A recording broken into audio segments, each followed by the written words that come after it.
আসসালামু আলাইকুম dear viewers, listeners and learners, welcome back. আজকে আমি আলোচনা করতে যাচ্ছি ইংরেজি গ্রামার থেকে সাবজেক্ট বিষয়ক টপিকটি। আমরা এই বিষয়ে বিস্তারিত জানার জন্য পুরো ভিডিওটি মনোযোগ সহকারে দেখব ইনশাল্লাহ। সাবজেক্টের আপ টু বটম আমি কমপ্লিট করে দিচ্ছি এই ভিডিওর মাধ্যমে। ওকে, আমরা টপিকে চলে যাই। এই ইংরেজি বিষয়ে আরও গুরুত্বপূর্ণ এরকম আলোচনা পেতে হলে বিভিন্ন বিষয়ে ইংরেজি প্রথম পত্র এবং দ্বিতীয় পত্রের চোখ রাখুন ইংলিশ সিম্পল ইংলিশ মেথডের ইউটিউব চ্যানেলটিতে। ওকে, এখানে মূল টপিক হলো সাবজেক্ট ইংরেজি ভাষার প্রথম শব্দটি আমরা যে শব্দটি ব্যবহার করে বাক্য তৈরি করতে সেটি সাবজেক্ট হয়। এখানে আমরা লক্ষ্য করি কি লিখছি, ইংরেজি গ্রামারে সাবজেক্ট অর্থ হলো কর্তা, অর্থাৎ সাবজেক্ট অর্থ হলো কর্তা। বাক্য ব্যবহৃত শব্দগুলোর মধ্যে বার বা ক্রিয়ার আগে যে শব্দ বা শব্দগুচ্ছ, অনেক সময় একটি শব্দ সাবজেক্ট হয়, অনেক সময় দু তিনটে শব্দ মিলে একটা সাবজেক্ট হয়ে যায়, এই জন্য একটি শব্দগুচ্ছ হবে ব্যবহার হয়। সেই শব্দ বা শব্দগুচ্ছকে সাবজেক্ট বা কর্তা বলে, অথবা বলা যায় যে কাজ করে তাকে সাবজেক্ট বা কর্তা বলে। অর্থাৎ যে কাজ করে, যেমন তারা ছেলেগুলো ফুটবল খেলে, তাহলে কে ফুটবল খেলে, খেলাটা একটা কাজ, তাহলে ছেলেগুলো সাবজেক্ট হবে। এভাবে আমরা উদাহরণ দিব নিচে। ইংরেজি ভাষায় কোনো শব্দ কোন শব্দগুলো সাবজেক্ট হয়, এই প্রশ্নটি সবার মনেই জাগে। হ্যাঁ, যে কোন শব্দগুলো সাবজেক্ট হয়, এটা আমি যখন ছাত্রদেরকে লিখতে দিই তখন তারা কিছুই লিখতে পারে না বা চিন্তা পড়ে যায়, কিন্তু এটা একটা সহজ বিষয়। দেখা যাক, আমরা নিচে এগুলো নিয়ে আলোচনা করছি। এই প্রশ্নটির উত্তর পাওয়ার জন্য আমরা বাক্যে ব্যবহৃত বার্বটিকে, অর্থাৎ বাক্যে ব্যবহার করা, আমরা তো বার্ব ছাড়া তো বাক্য হয় না, প্রতিটা বাক্যে আমরা বার্ব ব্যবহার করি টেন্স অনুসারে।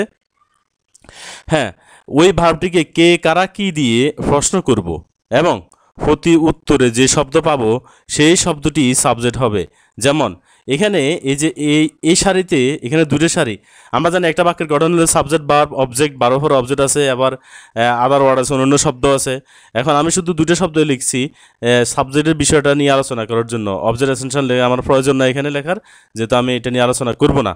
ওকে, এখন আমরা লক্ষ্য করি ভার্বকে আমরা কে কারা কি দিয়ে প্রশ্ন করলে আমরা যে উত্তর পাবো সেটা আমরা উদাহরণের মাধ্যমে জানবো, মুখে মুখে না বলে উদাহরণের মাধ্যমে আমরা এটা শিখে নিব। এখন আমরা জানি ডু অর্থ করা, ডু একটা ভার্ব। আমরা এখন যদি বলি কে করে, উত্তর হবে আমি করি, এখানে সাবজেক্ট। এভাবে হেল্প অর্থ সাহায্য করা, কে সাহায্য করে, উত্তর হবে আমরা এখানে সাবজেক্ট। গো অর্থ যাওয়া, কে যায় বা যাও, তাহলে উত্তর হবে তুমি যাও, ইউ গো, তুমি যাও। প্লে অর্থ খেলা করা, তাহলে কে খেলে, হি অর্থ সে খেলা করে, সে এখানে সাবজেক্ট। কুকস অর্থ রান্না করা, হ্যাঁ, কে রান্না করবে, কে রান্না করে, সে রান্না করে, এখানে সাবজেক্ট। রানস অর্থ দৌড়ানো, ভার্ব, বারোর প্রেজেন্ট ফর্ম বি1। এবারে কে দৌড়ায়, উত্তর হবে খাও বা ইট, গরুটি বা ইহা দৌড়ায়। ওকে, এরপরে সলভ অর্থ সমাধান করা, তাহলে কে সমাধান করে, উত্তর হবে দে, তারা সমাধান করে, দে এখানে সাবজেক্ট। বিকামস অর্থ হওয়া, ভার্ব প্রেজেন্ট ফর্ম, কে হয়, উত্তর হবে ওয়ান, একজন হয়। এখানে একজন তারা পুরুষ মহিলা উভয়কে বুঝেছে। ওয়ান অর্থ হলো একটি, ওয়ান অর্থ একজন, ওয়ান অর্থ এক, এখানে একজন, এখানে ওয়ান, এখানে আমাদের পুরুষকে বুঝাইছে ওয়ান। এরপরে আমরা দেখি uses verb present form, use অর্থ ব্যবহার করা, কে ব্যবহার করে, তারিখ ব্যবহার করে, তারিখ এখানে সাবজেক্ট।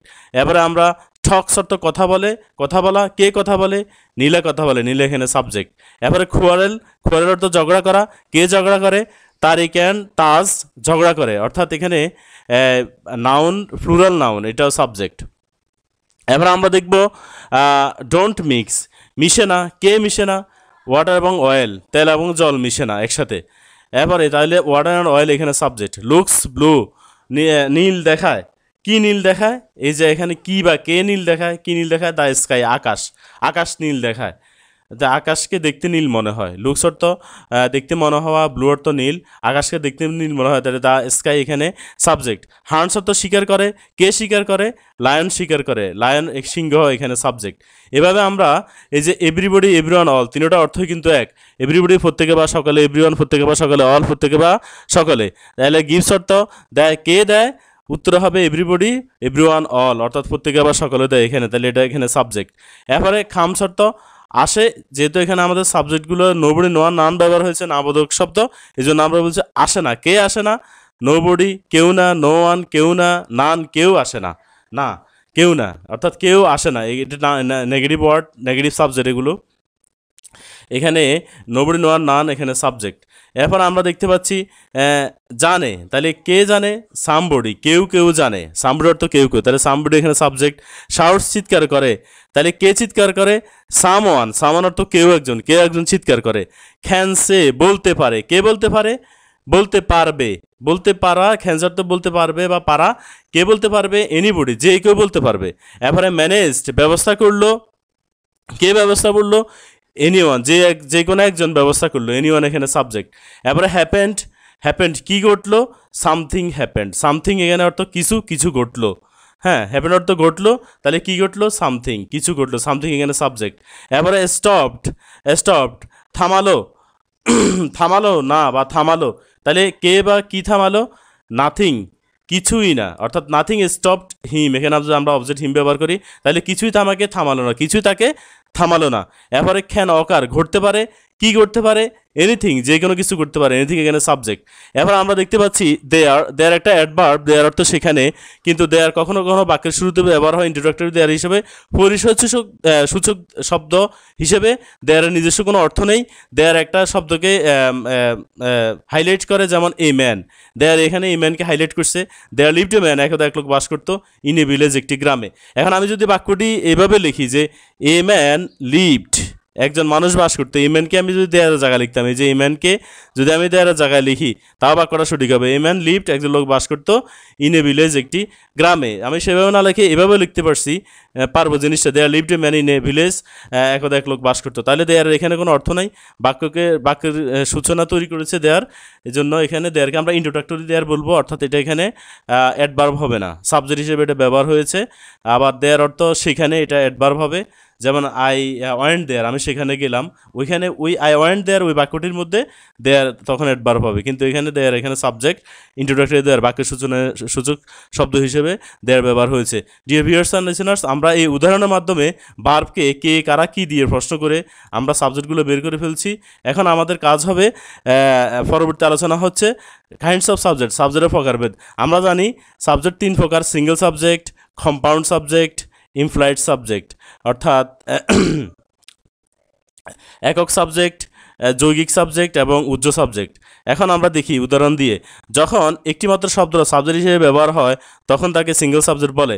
যেমন হাসান রিডস ইংলিশ, এবারে কে ইংরেজি পড়ে?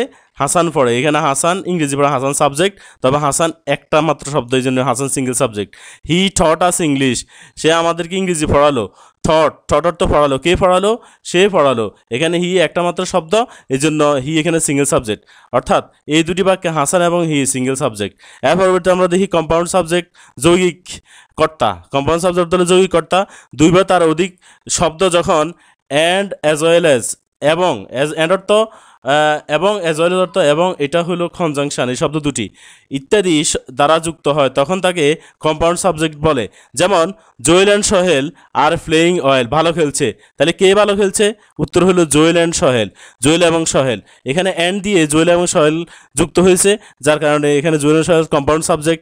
এর পরবর্তীতে ইউ সি অ্যান্ড আই, তুমি সে এবং আমি, আর ব্রেভ সাহসী, তাহলে আর এখানে বার্ব, তাহলে কে সাহসী?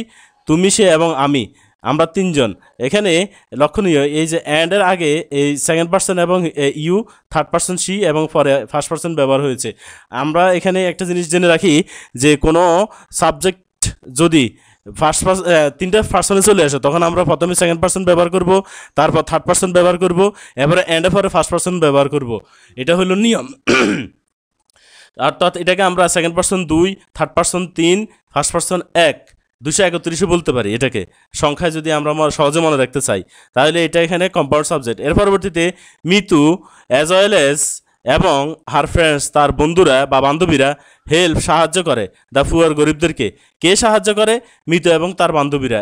যেহেতু মিতু এবং তার বান্ধবীরা অ্যাজ ওয়েল এজ দ্বারা সংযুক্ত হয়েছে এই জন্য এটা কম্পাউন্ড সাবজেক্ট। ওকে, এবারে এখানে তিনটি বাক্যে একাধিক subject, conjunction and as well as দ্বারা যুক্ত হওয়ায় সাবজেক্টগুলো হবে কম্পাউন্ড সাবজেক্ট। এর পরবর্তীতে আমরা আসি ইমপ্লয়েড সাবজেক্ট। ইমপ্লয়েড সাবজেক্ট হলো উজ্জ্বকর্তা। কোনো কোনো সময় সাবজেক্ট হিসেবে আই, ইউ, দে উজ্জ্ব থাকে, তখন তাকে ইমপ্লয়েড বা উজ্জ্ব সাবজেক্ট বলে। যেমন খাম হেয়ার, এখানে আসো, এখানে কিন্তু সাবজেক্ট নাই, খাম ভার্ব, এই যে এখানে সাবজেক্ট উজ্জ্ব রয়েছে। থ্যাংক ইউ, এখানে ধন্যবাদ, এখানে কিন্তু এই সাবজেক্ট নাই, থ্যাংক একটা ভার্বের প্রেজেন্ট ফর্ম। তাহলে আমরা লক্ষ্য করি এখানে প্রথম বাক্যে ইউ সাবজেক্টটি উজ্জ্ব রয়েছে, অর্থাৎ ইউ খাম হেয়ার, তুমি এখানে আসো। এখানে আমি যদি ইউ ব্যবহার করি তাহলে এটা ভুল হবে না, না ব্যবহার করলেও কোনো সমস্যা নেই, খাম হেয়ার এটা দ্বারা আদেশ করা হয়েছে। ওকে, এর পরবর্তীতে সাধারণত ইউ সাবজেক্টযুক্ত বাক্যগুলো আদেশ উপদেশকে বোঝায়, নিষেধ। এর পরবর্তীতে পরের বাক্যে আমরা দেখি থ্যাংক ইউ, ধন্যবাদ, অর্থাৎ তোমাকে ধন্যবাদ। এখন ধন্যবাদ কে কি দিতে পারে? আমি, আমরা, তারা। আচ্ছা, আই থ্যাংক ইউ, আমি তোমাকে ধন্যবাদ দিলাম, এখানে আই লেখা যাবে। উই থ্যাংক ইউ, আমরা তোমাকে ধন্যবাদ দিলাম, এখানে উই লেখা যাবে। দে থ্যাংক ইউ, তারা তোমাকে ধন্যবাদ দিল, এখানে দে লেখা যাবে। অর্থাৎ এখানে সাবজেক্ট দ্বিতীয় বাক্যে আই উই ইউ সাবজেক্টটি উজ্জ্ব রয়েছে। আমি যদি এখানে ইউ লিখছি, এখানে আই উই ইউ হবে, আই উই ইউ দে হবে, আই উই দে হবে সাবজেক্ট হিসেবে।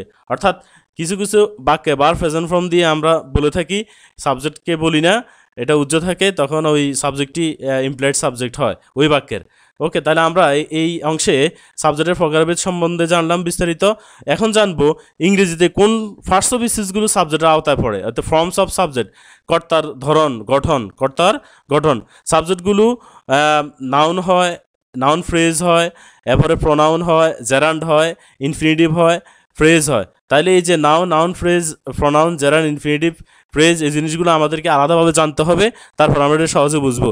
তারপর আমি এই টপিকে আলোচনা করবো সংক্ষেপে। আমরা লক্ষ্য করি আলিফ প্লেস ফুটবল, আলিফ ফুটবল খেলে, এনে প্লেস কে খেলে? আলিফ খেলে। তাহলে আলিফ এখানে সাবজেক্ট, যেহেতু আলিফ একটা নাম শব্দ, নাউন, এই জন্য আলিফ এখানে নাউন সাবজেক্ট। এবারে হি নোস মি, সে আমাকে চিনে, কে চিনে? সে চিনে। হি এখানে সাবজেক্ট, হি যেহেতু প্রোনাউন, তাহলে হি এখানে pronoun subject. Two air is human, অর্থাৎ মানুষ মাত্রই ভুল। এখানে ইজ হলো ভার্ব, ভার্বের আগে যে টু প্লাস প্রেজেন্ট ফর্ম আছে, আমরা জানি টু এর পরে প্রেজেন্ট ফর্ম ব্যবহার হলে সেটা ইনফিনিটিভ হয় ইংরেজি গ্রামারে। আর সেই infinitive to plus present form যুক্ত শব্দটি যদি ভার্বের আগে বসে তখন এটা সাবজেক্ট হিসেবে হয়, অর্থাৎ এটা ইনফিনিটিভ সাবজেক্ট। এর পরবর্তীতে মাই নেম ইজ মাহিম, আমার নাম মাহিম। এখন এখানে ইজ হলো ভার্ব, তার আগে মাই নেম আছে, এই যে নেম হলো একটা নাউন। এখন শুধু নেম এখানে না, নেমের আগে মাইও আছে, অর্থাৎ পসেসিভ অ্যাডজেক্টিভ আছে, আমার নাম।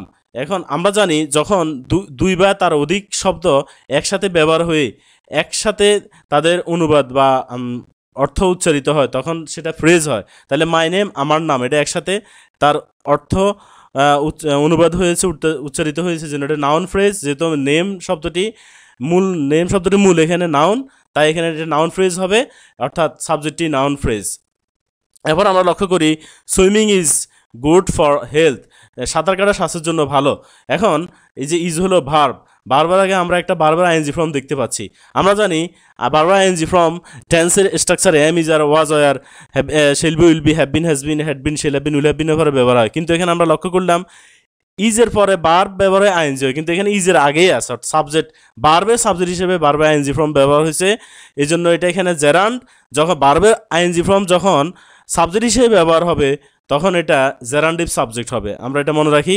তাইলে এখানে সাবজেক্টটা হবে ভার্ব আইএনজি ফর্ম জেরান্ড হিসেবে, জেরান্ড এখানে সাবজেক্ট হিসেবে ব্যবহার হয়েছে।